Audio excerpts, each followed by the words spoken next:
Yo, welcome to the channel. It's your boy Skater V. On today's video, we're gonna play my favorite video game series and answer the question on should you play Kingdom Hearts. Released first in Japan in March of 2002, Square and Disney partnered up to create this new fantasy game where you travel through some of your favorite classic Disney movies as the young boy named Sora, who's been chosen by a sacred weapon called the Keyblade, as you protect the worlds from these shadowy figures as you make new friends to help you along with your journey. After the success and critical praise of the first game, they spawned multiple sequels after continuing the story, and after 20 years, they finally added all the games into this awesome collection that you can play. And that's where we're going to answer the question on should you play. Now let's start from the beginning. The first Kingdom Hearts title was released in North America of September 2002, where we follow a young 14-year-old boy named Sora. After gaining some magical powers, he wakes up from a crazy dream. And after talking with his friends, they all get curious of the possibilities of new worlds, and then get inspired to leave the small island that they're on, in search for new ones. Later that night, after a crazy turn of events, a shadowy storm consumes the island. And then he's dropped off in this new land where the player meets some familiar faces. Lost and being followed by these shadowy figures, Sora eventually comes across two new friends, Donald and Goofy. The three partner up because they have the same crossing goals. Ultimately, it's because Sora has the ability to wield the Keyblade that has the power to not just take down the shadowy figures, but also save the worlds from darkness. In this action RPG, you'll be facing enemies as you take them down to gain XP to level up and gain new abilities throughout the game. You'll have magic powers and special moves that you can do at any time, but you also have Donald and Goofy to rely on as well. And the story is a mature and emotional tale for a Disney series, and will have you pulling at your heartstrings at the end. Now we're off to technically the second title, Chain of Memories, as Sora walks into this mysterious mansion. As the further he goes, the more memories he loses. And the combat has been completely flipped to match this new card-based system, where you collect cards with a numeric rating and you allocate your own deck to strategically block your enemies and take them down in combat. This is a perfect remaster of the Game Boy Advance original and provides a great challenge for the player. While Recoded, that was originally released on the Nintendo DS, is a different type of remake. In the collection, you can head to the game's menu and watch the entire cutscenes play out from beginning to end. And while I wouldn't say it's an essential watch, it's at least 3 hours of decent content. And 368 over 2 days is another cutscene montage that you can watch in the main menu. Now this one takes place in between Chain of Memories and Part 2, but I definitely recommend playing it after the second game, as it will fill in a little bit more information of what took place in between. Now this was an interesting game because it was based on all the villains from Chain of Memories and Part 2. As we follow Organization 13 and their attempts to take over Kingdom Hearts. This title was also released on the Nintendo DS and has us playing the role of the newest member of the organization, Roxas. And the story is an incredible watch as we follow the Twilight Gang, as they deal with their day-to-day lives with the organization and the tasks and missions that they have them accomplish. And the title does a great job at adding more personality to the organization. And like I said, in the main menu you gain access to all the chapters that are in the story. You can see the cutscenes, and once you finish you can go back and re-watch them, and they're perfectly organized with more information and details in between the extra selection as well. It's about a 3-hour movie and you can skip the cutscenes, so I only recommend watching if you became a fan after Part 2 and want to know a little bit more about Organization 13.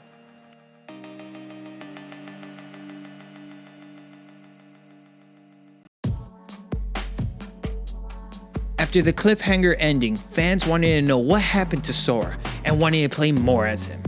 It was so highly anticipated that many new fans entered the series without playing the first one, as many would rate this as one of the greatest action RPGs of the PlayStation 2 era. In Kingdom Hearts 2, we continue the story of Sora. As he's still on the mission to find his friends, he'll continue his journey through the Disney worlds, as he'll meet new and old familiar faces. After its North America launch in March of 2006, there was a director's cut exclusive to Japan, and finally it's been adapted for all players to try. The final mix edition offers some extra content like cutscenes and boss fights. And depending on what platform you play it on, you can hit up to 60 frames a second, offering a great action experience, especially in those intense boss fights. And the beginning does a decent job of retelling the events from the first game and in Chain of Memories, while still adding to the overall mystery of the new one. As you face old and new enemies, Sora will be pushed to his limits, as the organization will try to dastardly manipulate Sora to help them with their overall goal.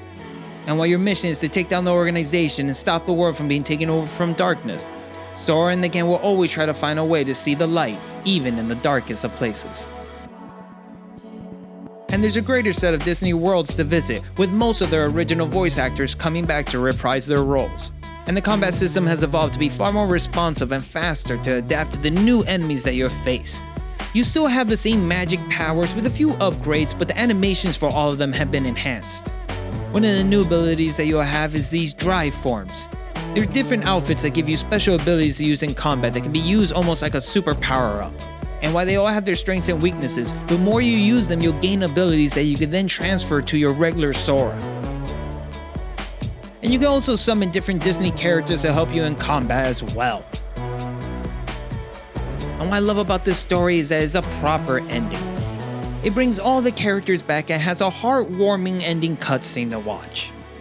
And while there is a little teaser at the end for more to come, this game properly wraps everything up, and if you wanted to end the story right here, you could. After watching a secret cutscene at the very end of part 2, fans were left wondering, would this be a continuation of the story, and what lies in the future? And nearly 4 years later, in 2010, it was revealed that it will be a prequel, titled Birth by Sleep. Taking place nearly 10 years before the first title, we follow the path of 3 new warriors that we get to play through their entire story. You even get to choose on what character's story you start off with in the very beginning of the game. And each character is unique and plays different, yet all their stories are intertwined. Originally released on the PSP and now remastered, fans can finally get their hands on the title that was only available on the Sony handheld. And many fans will agree that this is the most emotional and boldest title in the series, as the entire cast is filled with original characters and has a sad and dark and twisted endings that we get to see the origins of the series villain. And the combat system has been completely reworked this time around. Each character has their own unique powers and abilities, and there's a command menu deck that you can create your own magic powers as well. Now in my first playthrough, it was very overwhelming and confusing, so I definitely recommend getting a wiki guide to help you through. And in 2012, we were able to step back into the shoes of Sora and Riku in this new 3D title originally released on the Nintendo 3DS. As we follow the story of Sora and Riku as they battle their way through the Mark of Mastery to become true Keyblade Masters.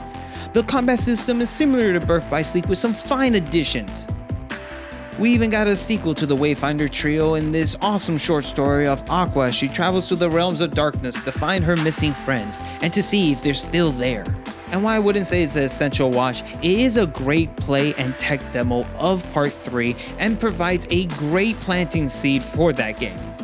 While the community will agree that there's much confusion when the additions of the handheld games, I still think they're great titles, and if you play them in order, they still make the story understandable and doesn't really add too much confusion to the overall narrative. And in this cinematic adaptation of the mobile game back cover, we get to see the entire origins of the Keyblade Mastery, from the lost missing masters and the one that created all. And while part 2 at least had an ending, these handheld added more to the overall lore and story of Kingdom Hearts, and really provided a great road for part 3.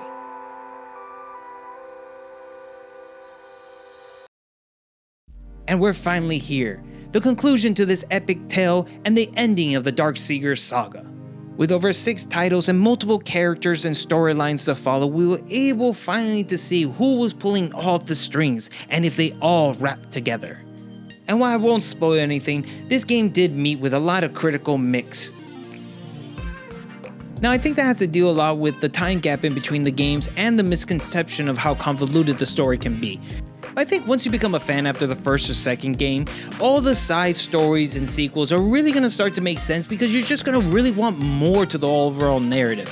And most are great and decent games that stand alone on their own. And there's not that many franchises in gaming that has a series with this many sequels and side stories all leading to one path, but it's great to know that at least this series had a proper ending.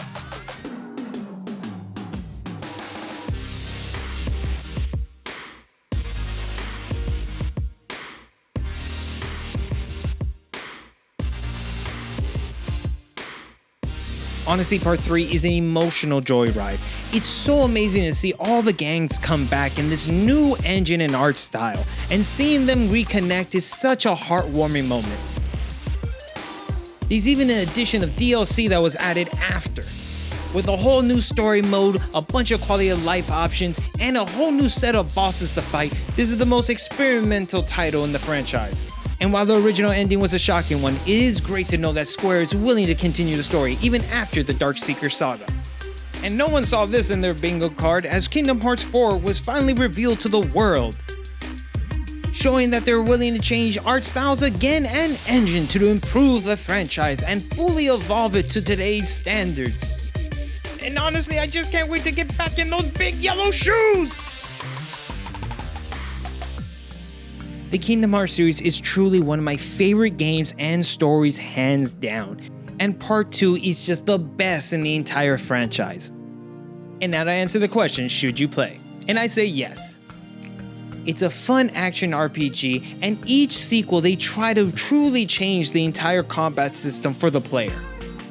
While many games hit lightning in their first round and then just continue sequel to sequel, never changing, the Kingdom Hearts series has always been able to at least enhance and evolve itself with the times. Even with the span that it has over gaming, over 20 years, it still has found a way to be one of the most relevant titles. And even though the image of Disney may unattract a lot of players, it has never diluted the story. And even Square has proven that they can create their own original characters and have them stand on their own.